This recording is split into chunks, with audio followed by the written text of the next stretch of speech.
उनके साथ जो मंत्री बन रहे हैं, अश्विनी चौबे का भी इस बार पत्ता कट गया है। केशव प्रसाद मौर्य आपको दिख रहे हैं जो मुख्यमंत्री उत्तर प्रदेश के हैं, वो भी वहां पर मौजूद हैं। कई लोग आज वहां पर मौजूद हैं, सभी जो गणमान्य लोग वहां पर मौजूद हैं उसमें हम आपको दिखा रहे हैं तस्वीरें। झारखंड के रांची से बीजेपी के सांसद हैं संजय सेठ, लगातार दूसरी बार सांसद चुने गए हैं। 19 से लगातार वो सांसद रहे हैं। कांग्रेस के सुबोधकांत सहाय को हराया था, इस बार उनकी बेटी यशस्विनी सहाय को उन्होंने हराया है और वो भी आज शामिल हो रहे हैं। तो ये हम आपको दिखा रहे हैं, एक एक करके सबके बारे में जानकारी आ रही है। तमाम विदेशी मेहमान पहुंच चुके हैं, ये भव्य नजारा और यही हिंदुस्तान के लोकतंत्र की ताकत की गवाही देने वाली शाम 7:10 की वो तस्वीर है जो हिंदुस्तान के लोकतंत्र की एक ऐसी कहानी लिखता है जिस पर देश को नाज है। जिस वोटर ने गर्मी में पसीना बहाकर कतार में खड़े होकर अपना मत डाला, आज उसकी जीत है क्योंकि उसने अपनी सरकार चुनी है अपने दम पर। इस देश की जनता ने एक मजबूत सरकार लेकिन इसी एनडीए की,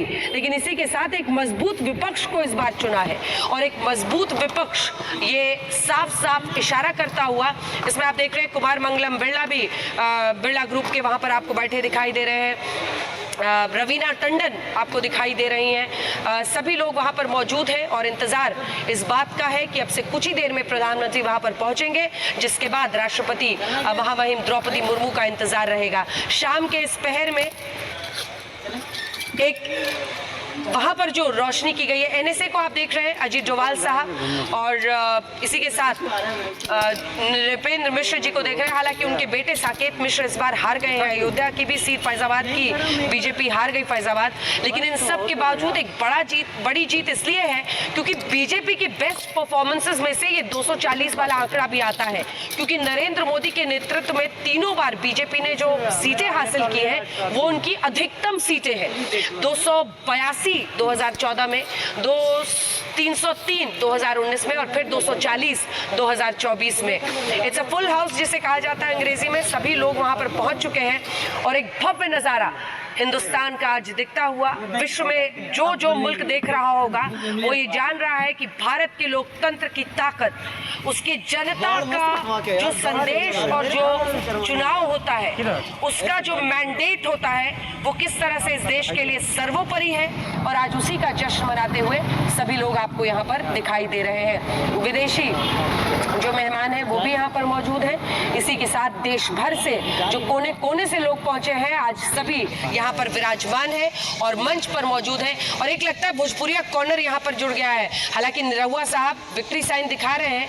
आजमगढ़ की सीट वो नहीं ले पाए धर्मेंद्र यादव ने समाजवादी पार्टी की तरफ से, और ये जैसा कि हमने आपको कहा था, देखिए प्रधानमंत्री का कैबिनेट वहां पर पहुंच रहा है। नरेंद्र मोदी एक नया इतिहास रच रहे हैं। इस वर्तमान में बतौर प्रधानमंत्री तीसरी बार वो पीएम पद गोपनीयता की शपथ लेंगे और इसी के साथ एक नए एनडीए सरकार का आगाज होगा और एक नए भविष्य की शुरुआत होगी अगले 5 वर्षों तक। उन्होंने अपने जीत के बाद जो भाषण दिया था बीजेपी दफ्तर में, उन्होंने कहा था जहां कम वहां हम, यानी इस फॉर्मूले पर सबको चलना है कि जहां पर एक पार्टी कम हो वहां पर दूसरी पार्टी उस जगह को मजबूती से संभाले, मिलकर साथ चलना है। एनडीए के सहयोगी दलों को प्री पोल अलायंस में लाना नरेंद्र मोदी का सबसे बड़ा दाव था जो कि सफल साबित हुआ। टीडीपी के साथ आंध्र प्रदेश में जाना, जिन्होंने 16 सांसद जीत कर लाए, उसी की वजह से ये सरकार बन रही है। 12 सांसद जेडीयू के आए, प्री पोल अलायंस में आना अच्छा साबित हुआ। 2 सीटें आरएलडी की जो कि मजबूत साबित हुई, 5 सीटें एलजेपी की, इन सबको साथ लाना, चिराग पासवान पर दम लगाना एक ऐसा मास्टर स्ट्रोक और सही फैसला साबित हुआ है जिसकी वजह से एक बार फिर एनडीए की सरकार बन रही है। अगर आप पूरी जो चुनावी प्रक्रिया है उसको देखें तो कई बार विपक्ष ने प्रश्न भी पूछे, लेकिन इसके बावजूद एक मजबूत विपक्ष भी इस देश की जनता ने इस बार दिया है। और जो कांग्रेस 52 पर सिमट गई थी 2019 में, वो इस बार 99 सीटों पर पहुंची है। समाजवादी पार्टी 37 सीटों पर पहुंची है। तो ये भी गवाही देता है कि बीजेपी ने इस बार ये तय किया है, देश की जनता ने इस बार ये तय किया है कि उन्हें एनडीए की सरकार के साथ साथ एक मजबूत सरकार मिले। 2 बार बीजेपी के पूर्ण बहुमत के बाद एक बार फिर एनडीए की सरकार, नरेंद्र मोदी वहां पर पहुंच गए हैं। ये बड़ा दिन दिन है और एक ऐसे व्यक्ति के लिए जिसने गुजरात में वडनगर जैसे जगह से शुरुआत की थी। इनके पूरे राजनीतिक सफर को आप देखिए, कई आरोप लगे, कई प्रश्न उठाए गए, लेकिन जनता ने साथ दिया और हर बार प्रधानमंत्री के तौर पर, मुख्यमंत्री के तौर पर नरेंद्र मोदी ने यही संदेश देश की जनता को दिया कि आपने मेरा साथ दिया, आपने मेरा सम्मान किया, आपने मुझे ये जगह दी और उसी से मेरा गर्व है।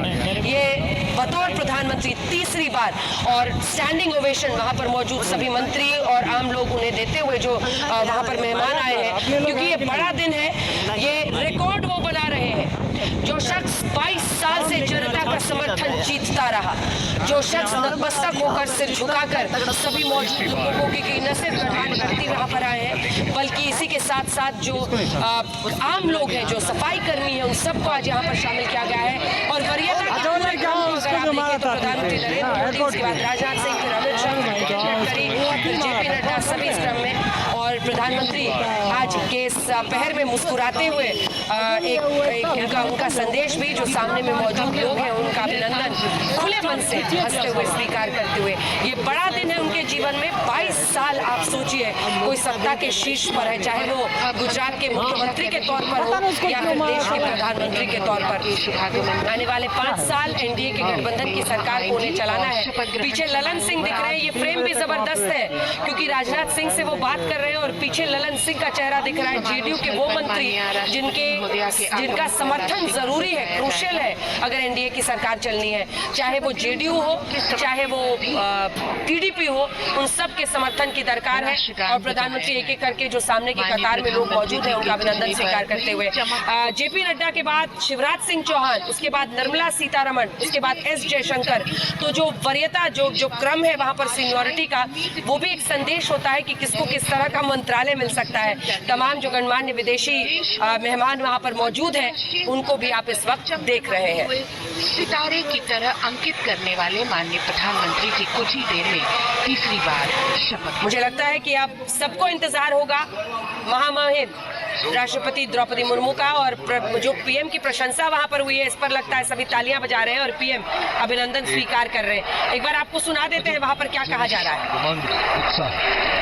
10,000 से अधिक मेहमान और आगमन देश के माननीय उपराष्ट्रपति साहब वहां पर पहुंच गए हैं अपनी पत्नी के साथ, और अब से कुछ ही सेकंड्स में आप देखेंगे कि वहां पर राष्ट्रपति महामहिम द्रौपदी मुर्मू भी पहुंचेंगी, जिसके बाद शपथ ग्रहण समारोह की शुरुआत होगी। और अब वो इंतजार की घड़ियां बहुत करीब आती हुई जब आज का समारोह उस मकाम पर जाएगा जहां प्रधानमंत्री और उनके मंत्रिपरिषद के सदस्य शपथ लेंगे। राष्ट्रपति के सचिव धीरे धीरे मंच की ओर अग्रसर होते हुए श्री राजेश वर्मा कुछ ही समय में हमारे बीच राष्ट्रपति महोदया का विदेशी मेहमानों का अभिनंदन स्वीकार करते हुए उपराष्ट्रपति धनखड़ साहब वहां पर जा रहे हैं। दोनों की वहां पर जगह पहले से रखी गई है और वहां पर पहुंच चुके हैं। देखिए उनके लिए भी आप देखिए उपराष्ट्रपति के तौर पर सबको वो नमस्कार करते हुए। ये बड़ा दिन है बीजेपी के नजरिए से, अगर आप देखिए एनडीए के नजरिए से देखिए तो ये बड़ा दिन है जब ये सभी मेहमान वहां पर मौजूद हैं और बतौर प्रधानमंत्री तीसरी बार शपथ लेने वाले हैं प्रधानमंत्री नरेंद्र मोदी। बहुत सारे फर्स्ट हुए हैं। आप सोचिए कि महाराष्ट्र का पहली बार बीजेपी का एक मुख्यमंत्री से लेकर हरियाणा का में पहली बार बीजेपी की सरकार बनना, जिस तरह के अंदाज में प्रधानमंत्री नरेंद्र मोदी जनता के बीच में जाते हैं और जीत हासिल होती है, उनको जनता का साथ मिलता है, वो एक बार फिर से पुनः अंकित होता हुआ जब आज वो तीसरी बार प्रधानमंत्री के रूप में शपथ लेने के लिए यहाँ पर मौजूद है। सब प्रतीक्षा कर रहे हैं। ये बड़ा दिन है, एनडीए की सरकार फिर से बन रही है और तिरंगे के रंग में रंगा ये राष्ट्रपति भवन शाम के इस पहर में हल्की सी रोशनी से नहाता हुआ, ये पूरा नजारा हिंदुस्तान के लोकतंत्र की ताकत, बतौर प्रधानमंत्री नरेंद्र मोदी को जनता का समर्थन और एक नई कहानी की शुरुआत, ये वर्तमान भविष्य की कहानी लिख रहा है। एनडीए की नई सरकार बन रही है तीसरी बार, और ये वो चेहरे जिनके साथ प्रधानमंत्री अपनी सरकार को चलाने वाले हैं। और पीएम राजनाथ सिंह से कुछ चर्चा करते हुए, बातचीत करते हुए चर्चा उनकी अब राष्ट्रपति द्रौपदी मुर्मू का वहां पर इंतजार है, जिसके बाद तीसरी बार शपथ लेने की प्रक्रिया शुरू होगी। लगभग 2 घंटे का वक्त लगेगा इसमें, इतने लोगों को आज शपथ वहां पर लेनी है। और हर एंगल से आप देखिए, खूबसूरत ये नजारा है। ये आपको अब योगी आदित्यनाथ दिख रहे हैं, मुख्यमंत्री उत्तर प्रदेश के। सभी के लिए बड़ा दिन है। ये सभी वो चेहरे हैं जिन्होंने पूरी ताकत झोंकी इस बार चुनावों में एनडीए की तरफ से। और ये आगे के कतार में गठबंधन के साथी एकनाथ शिंदे, अजित पवार, ये आपको मां दिख रही है चिराग पासवान की। उनके लिए भी बड़ा दिन है, क्योंकि उनके बेटे ने 100% स्ट्राइक रेट के साथ 5 की 5 सीटें जीती हैं। और आज वो सामने मौजूद है मंच पर। अपने पति को उन्होंने कई बार शपथ लेते हुए देखा, लेकिन आज वो दिन भी आया, मतलब जिसको कहते हैं कि राजनीति में एकदम धरातल में पहुंच जाना। जब पशुपति पारस मंत्री बन गए, पार्टी से अलग कर दिया गया चिराग पासवान को, वहां से लेकर आज तक का सफर, जब उनके बेटे मंत्री पद की शपथ ले रहे हैं। कुछ मुस्कुराते हुए चेहरे मंच पर एक नई कहानी लिख रहे हैं। और अब कैमरा फोकस हो चुका है, यहीं से आप देखेंगे भारत की राष्ट्रपति महामहिम द्रौपदी मुर्मू। ओडिशा में गजब की कामयाबी बीजेपी को मिली है इस बार। न सिर्फ विधानसभा में पूर्ण बहुमत की सरकार बन रही है, बल्कि वहां पर 21 में से 20 सीटें, लगभग 3 स्वीप है। और वहां से ही, ओडिशा से ही द्रौपदी मुर्मू भी आती है। और अब उनके पहुंचने का इंतजार हो रहा है। राष्ट्रपति आएंगी, जिसके बाद शपथ ग्रहण समारोह। माननीय राष्ट्रपति महोदया का शुभागमन, उनके साथ राष्ट्रपति के सचिव।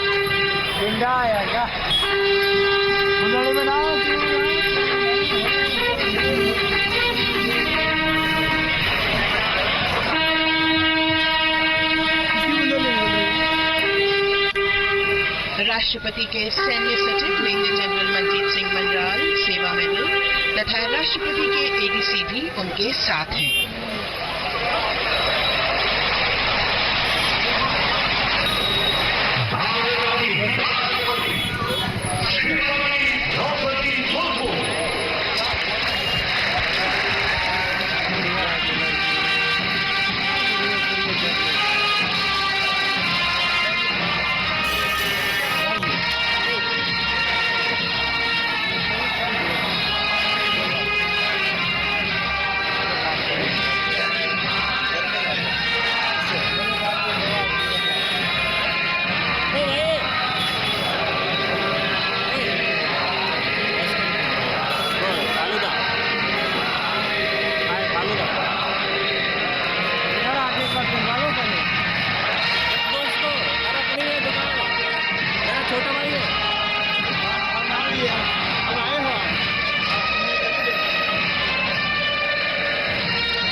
इजाजत लेकर राष्ट्रपति का सुनाते हैं। आपकी अनुमति हो तो समारोह प्रारंभ किया जाए।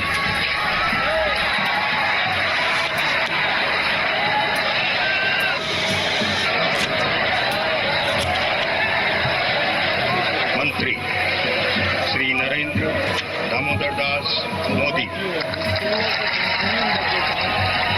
समर्थन क्या हुआ?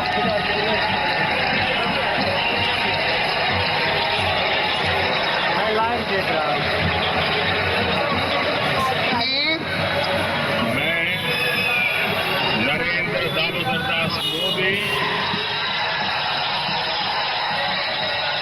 ईश्वर की शपथ लेता हूं कि मैं विधि द्वारा स्थापित भारत के संविधान के प्रति सच्ची श्रद्धा और निष्ठा रखूंगा। मैं भारत की प्रभुता और अखंडता क्षुण्ण रखूंगा। मैं संघ के प्रधानमंत्री के रूप में अपने कर्तव्यों का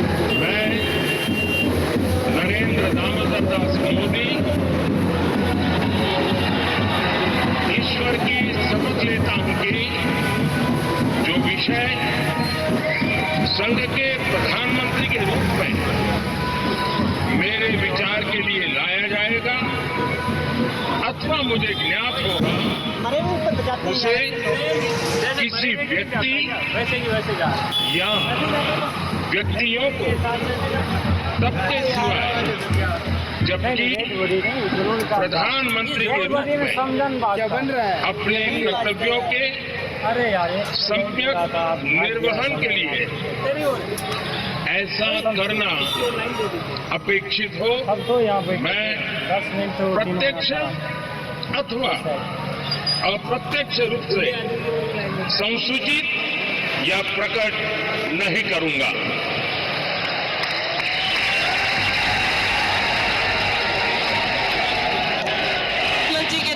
तीसरी बार शपथ लेते हुए नरेंद्र मोदी 17 सितंबर 1950 को इनका जन्म हुआ।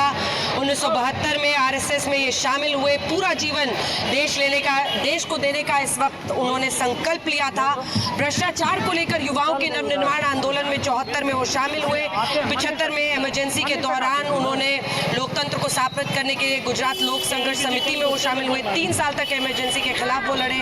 1980 में आरएसएस के संभाग प्रचारक बने।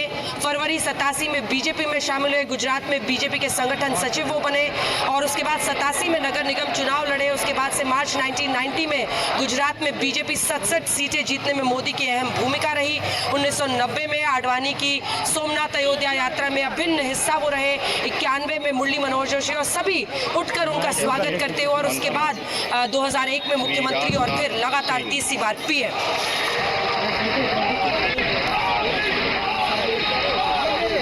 मोदी के वहां पर नारे लग रहे हैं और इस बीच अब राजनाथ सिंह की बारी है। मैं राजनाथ सिंह ईश्वर की शपथ लेता हूं कि मैं विधि द्वारा स्थापित भारत के संविधान के प्रति सच्ची श्रद्धा और निष्ठा रखूंगा। मैं भारत की प्रभुता और अखंडता अक्षुण्ण रखूंगा।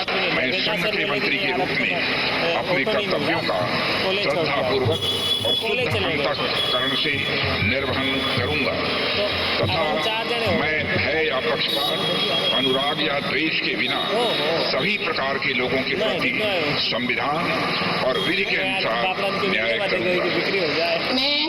मैं राजनाथ सिंह ईश्वर की शपथ लेता हूं कि जो विषय संघ के मंत्री के रूप में मेरे विचार के लिए लाया जाएगा अथवा मुझे ज्ञात होगा उसे किसी व्यक्ति या व्यक्तियों को तब के सिवाय जबकि ऐसे मंत्री के रूप में अपने कर्तव्यों के सम्यक निर्वहन के लिए ऐसा करना अपेक्षित हो, मैं प्रत्यक्ष अथवा अप्रत्यक्ष रूप से संसूचित या प्रकट नहीं करूंगा।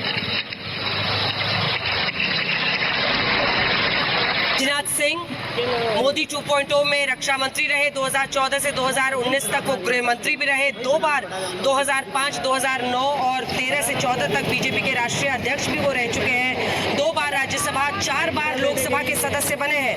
3 बार विधायक रहे, 1 बार एमएलसी रहे। 2000 से 2002 तक यूपी के सीएम भी वो रहे हैं। तो बहुत सारी आप कह सकते हैं बातें उनके हिस्से में। एक लंबा राजनीतिक सफर, दूसरे नंबर के वो सबसे अनुभवी यहाँ पर मंत्री। 2003 से 2008 तक राज्यसभा के सांसद रहे। अटल सरकार में 2003-2004 तक केंद्रीय कृषि मंत्री भी रहे। 2009 में गाजियाबाद से, जबकि 14, 19 और 24 में लखनऊ से सांसद चुने गए।